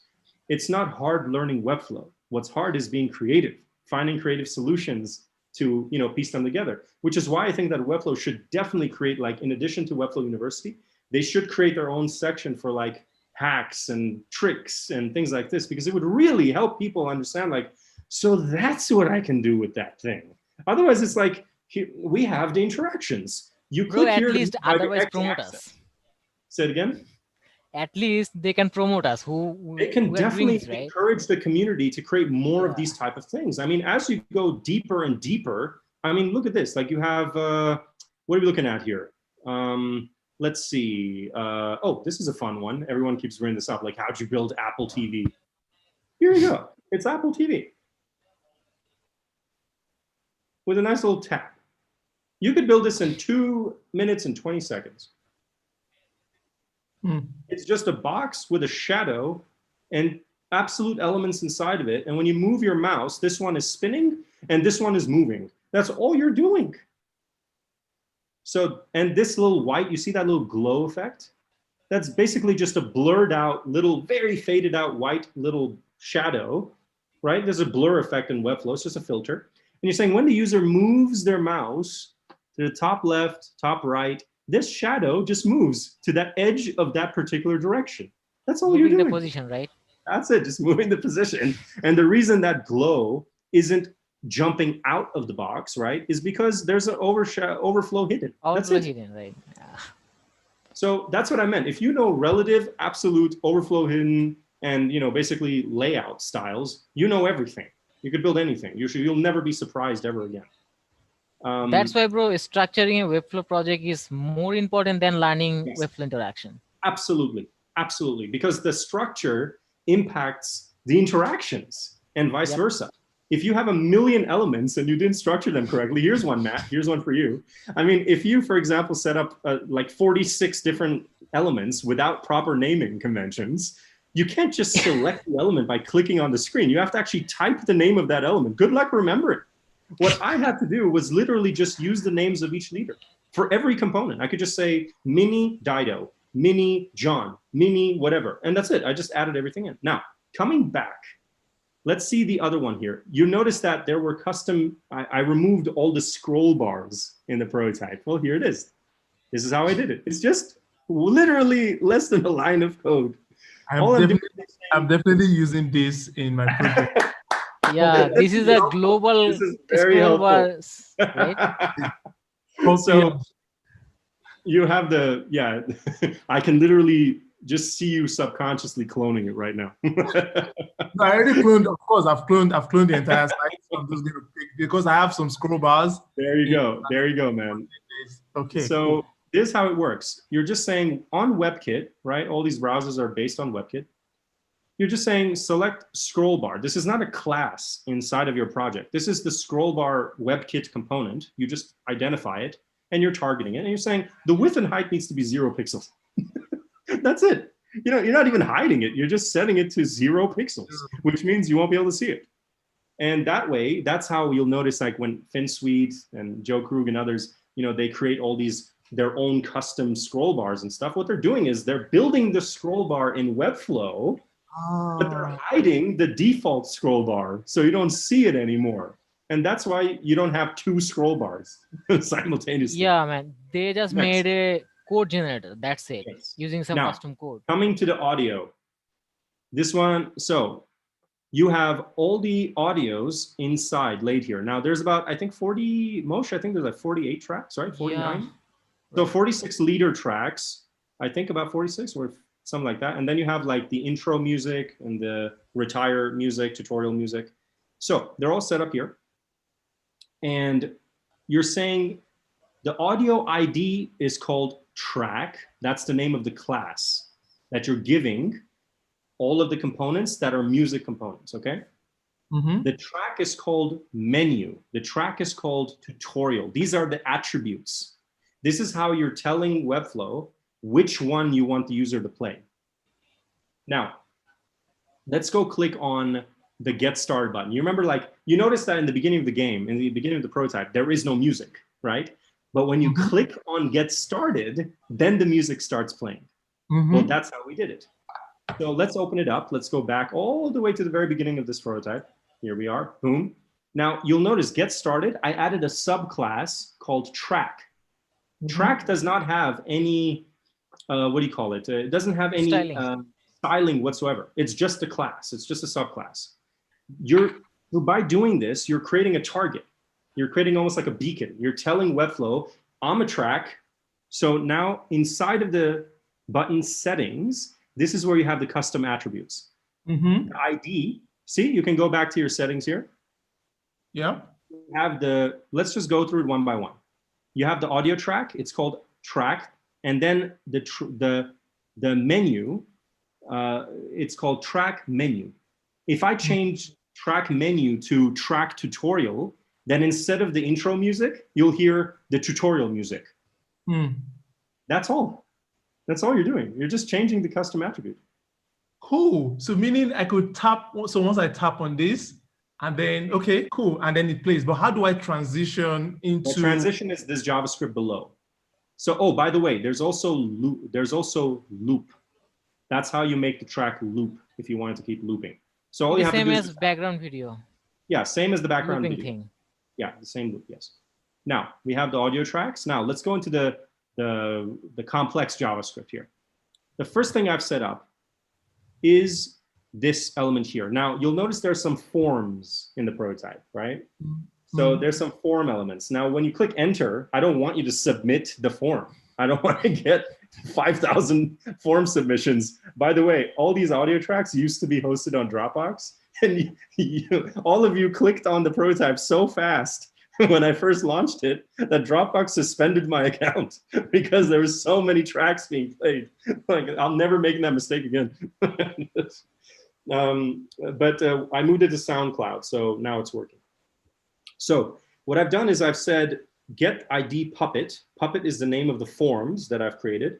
And I'm saying that what we can do is that when user clicks on a particular element that I've called reset, that's the name of the class, then automatically Puppet, all the forms called Puppet are going to be reset back to the default text or whatever I put inside of them. So that's it. You can copy this code, just replace reset with the class of your form or whatever, or the button or whatever, whatever the trigger has to be basically, right? You want to click somewhere for this action to happen. And that's it. You have this whole effect. You can use it anywhere you like. Now, next, disabling form submissions. This is literally all you need. Is form is the name of the class of all the form components in the project. When user clicks submit or presses enter, return false. That's it. Now, no matter what you do, you won't be able to submit any forms in this project. Okay. Now it gets even more exciting. Guys, you keep asking me, how do you make games with arrow keys and space bars and things like that? It's literally this. That's it. It's just a couple of lines of code. What you're doing is you're saying, if on key up, that means the key is pressed, right? You don't need to touch any of that. This particular key, number 37, notice I've added this text here, keycode.info, okay? If you go to the website here, this shows you the JavaScript key code for every key on your keyboard. So if I just press spacebar, it says 32, B, 66, F, 70. So here you have the table. You can just select which key you want to assign to this particular animation. You could say left arrow key, escape key, whatever you want. Wow. When user clicks on it, trigger this. So here, number 37 is the left arrow key. Number 39 is the right arrow key. So you're saying that when user clicks this, trigger the class called tap. Now on the tap component, the tap class, I've added an interaction that changes the slider, changes the slide.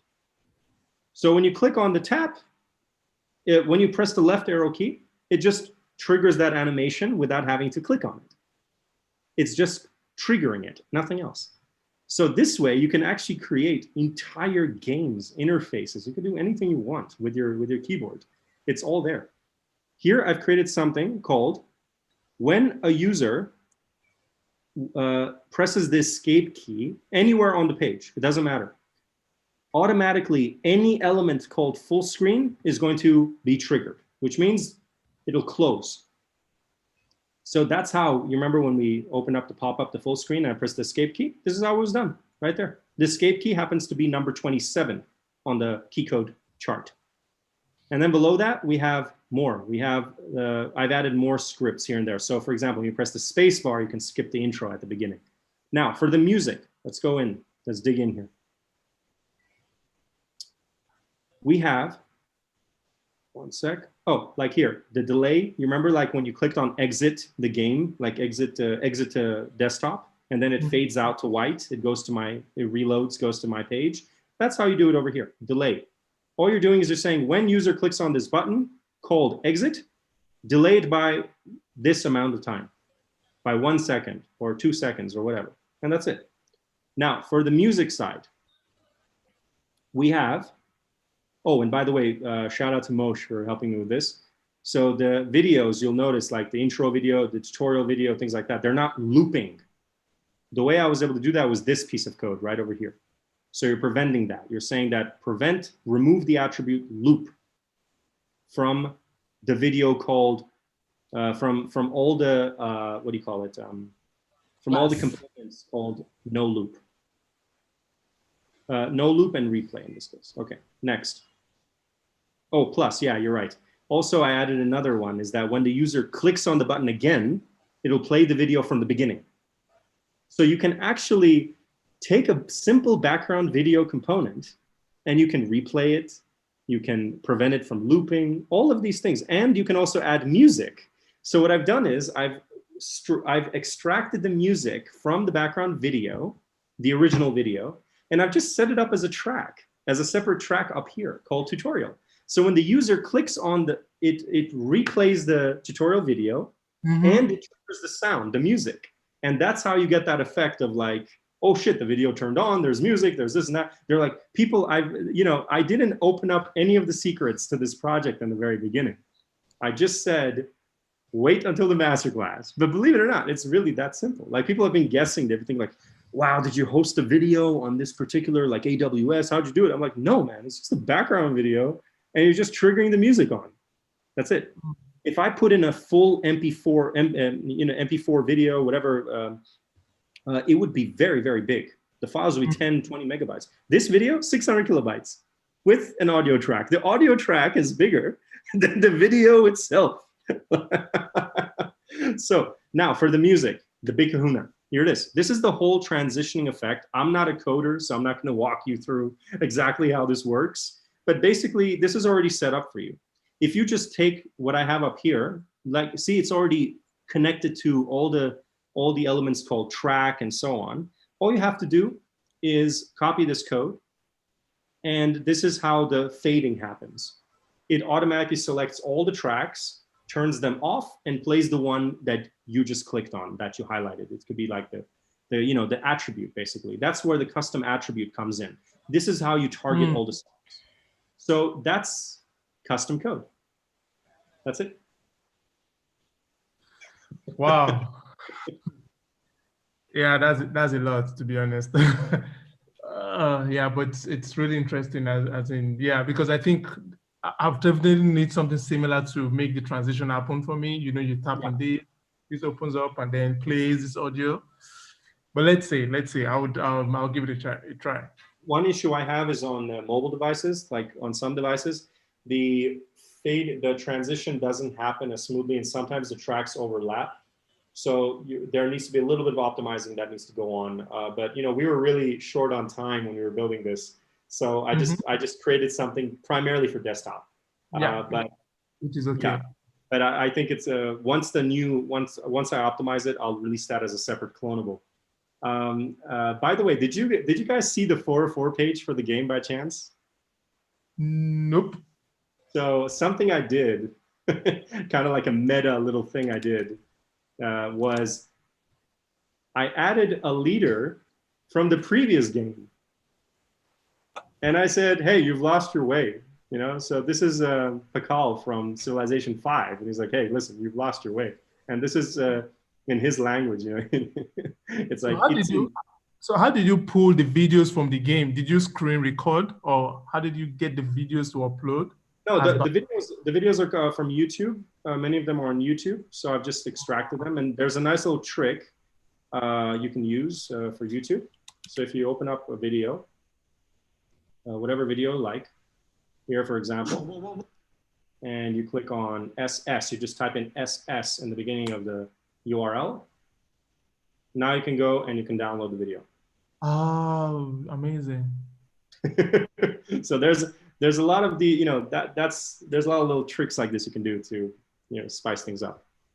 But I'd like to take on a few more questions, guys, if you have any. If not, I'll go check on YouTube. Hey, by the way, if you want to bring people back to the home page when someone opens a 404 page, I have a clonable for that. If you wanted to make it automatic, you mean? Yeah. So yeah, there's that too. But I've actually noticed automatic 404 redirects are actually not a very good idea, because the user is kind of confused. They're like, well, where am I? I will say that I will bring you to the home page after 6 seconds. Oh, you could do something like that for sure. Yeah, you could do that too.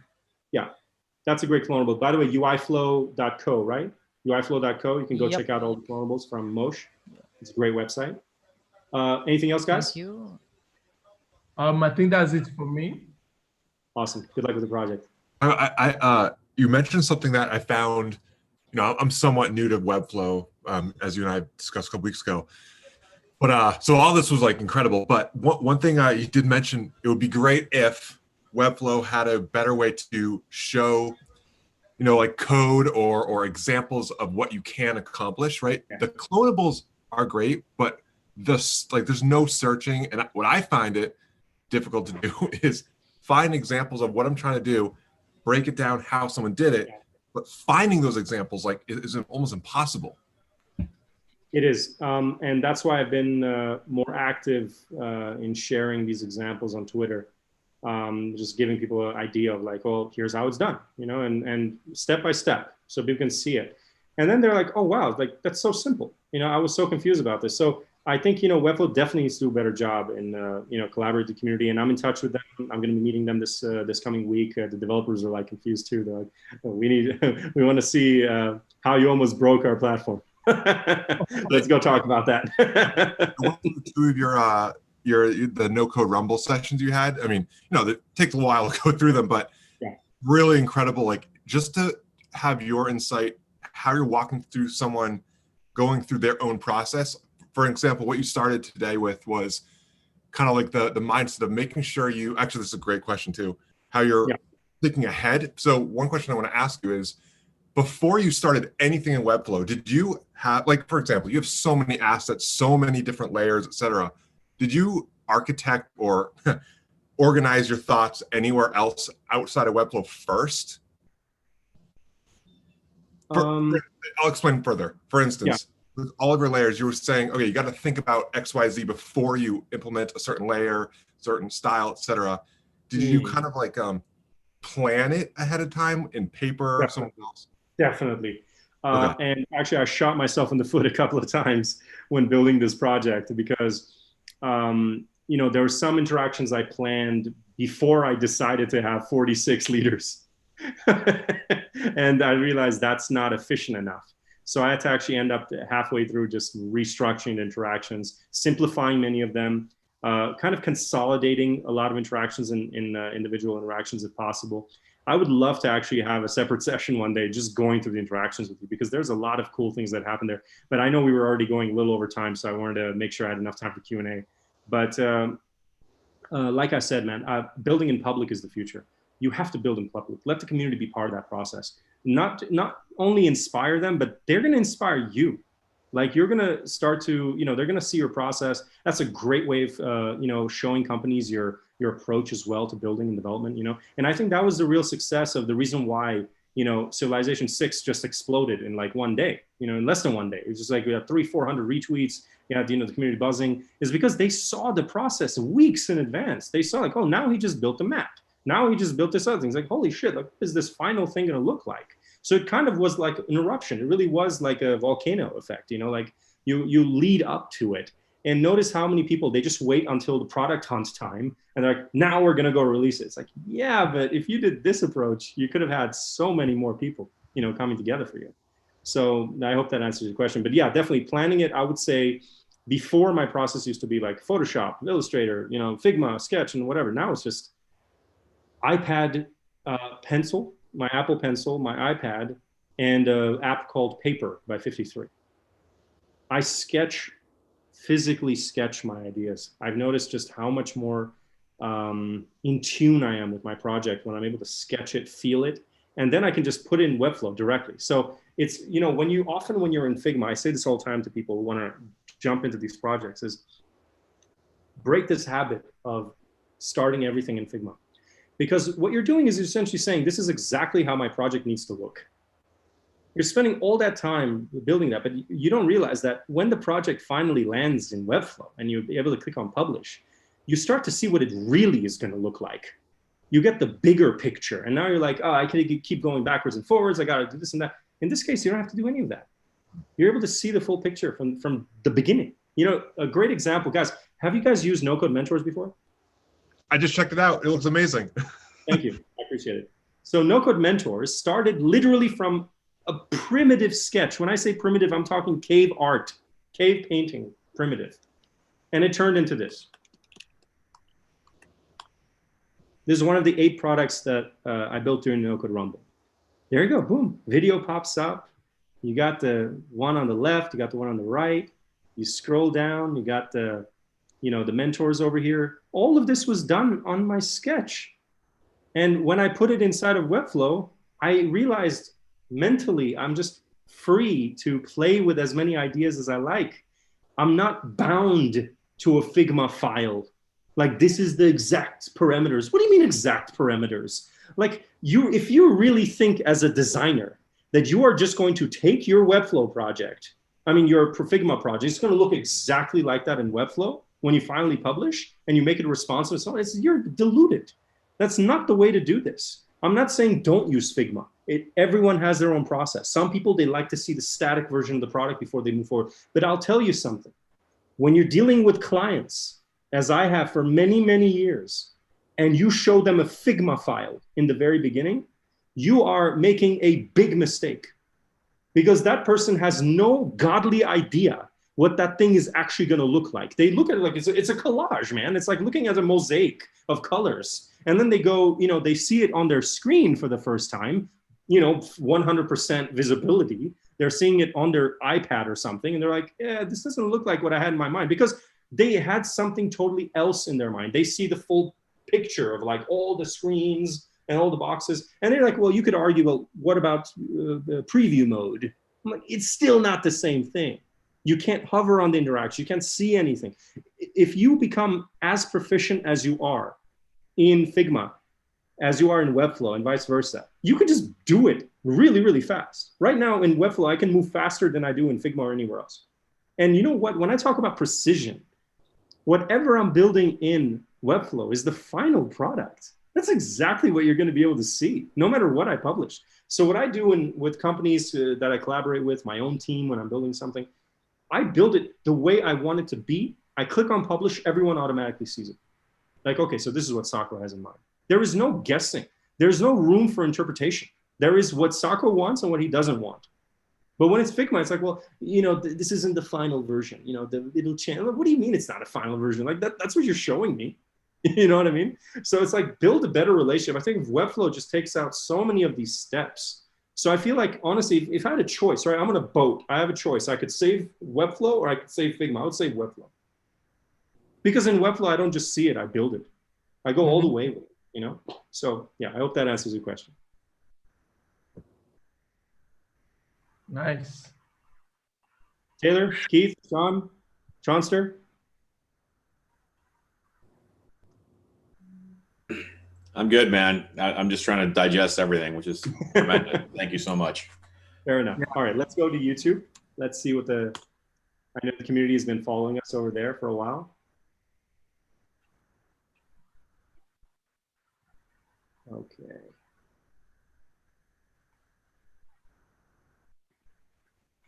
We have not too many questions. We just had a couple about how the assets were made and so on. The assets, again, all manually selected, all manually integrated into the prototype. From the game itself, I own a copy. And I think, when you're building something like the PS4 is very straightforward. You have some, artwork and thumbnails and things like that. But for the most part, it's all boxes and text elements and fonts and things like that. So not a big deal. But that's basically the main structure. As a final note, if you have anything particular you'd like to see before we go, I'd be happy to take one last request. This could be an interaction or maybe rebuilding something real quick, or anything like that.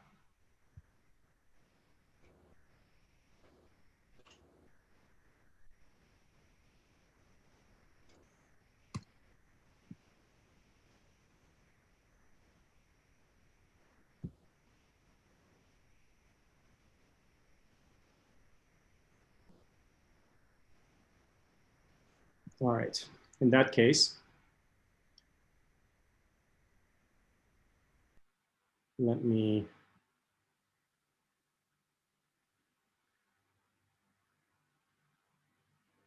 share my screen.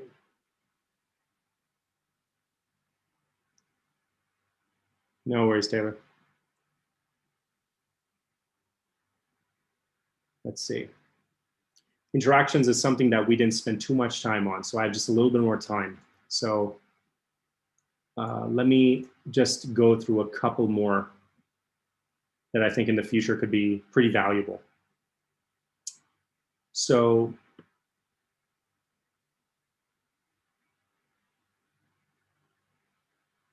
let's see which one. There's a lot here. Okay, so when you're selecting, this is basically the main interaction for the game itself, right? You're turning them on, turning them off, switching between leaders. What you want to do is, this is a great example for how to target between classes in the project. And you should use this more often, as often as you possibly can. This particular style, this approach, you always start by hiding all the parents. That's how you always start. And then you show the subclass. So this way you can save yourself so much time. You don't have to create two separate interactions. I see this all the time happening when people do this. They create this first one, click here, and then this click here to create something else. What I've done here is I've said, okay, let's target all the parents that every leader in the game has 1, 2, 3, 4, 5, 6, 7, 8, 9. 9 components. They have strategic view, they have a full screen, they have a big map, they have a splash screen, rings, mini, and so on. What I've done is I've said, okay, hide all these elements and then show all the ones called leader Teddy, badge Ted, AP badge Ted, and so on. And I've done the same thing 46 times across all the leaders. So and then the same thing now here for the Civilopedia. You're saying that when user clicks on, with the marker, when you're jumping from section to section, you're saying that by default, this activated image, let me show it side by side so you can get an idea. Let's go back here.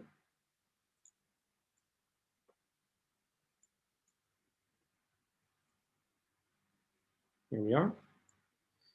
Okay, let's just play any game.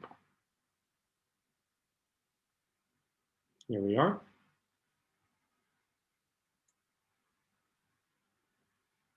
There we go. We are in. Now, in the Civilopedia, right here, see we have these individual images in the background, and then we have each one has this hover effect here, right? One is activated, and each individual one, basically each screen, has about like 18 of these individual hover elements. And each one, when you click, these are the triggers that moves the marker from one to the other, right? So here what you're doing is you're saying when user clicks on Civilopedia 1, so Civilopedia 1, this is the first one here, activate that particular one, right here, one sec. Right? You're activating, you're turning off this particular one, you're showing this other one. You're the children of this particular component. So here, this box over here is the parent, and you're saying the one inside of it, you have an activated element, which is this one that's turned on right now. So what you're saying is that when the user clicks on it, show that the child of that particular one should be activated. The other ones need to hide. And then the same thing for the pedia. You're saying hide all the pedias, all the screens over here, and then show, and then fade in number 1. And then below, someone was asking about the marker, how we're moving the markers left and right. You're just saying move it to 0 pixels or 20 pixels on the x-axis. And that's it. And finally, we have, let me see.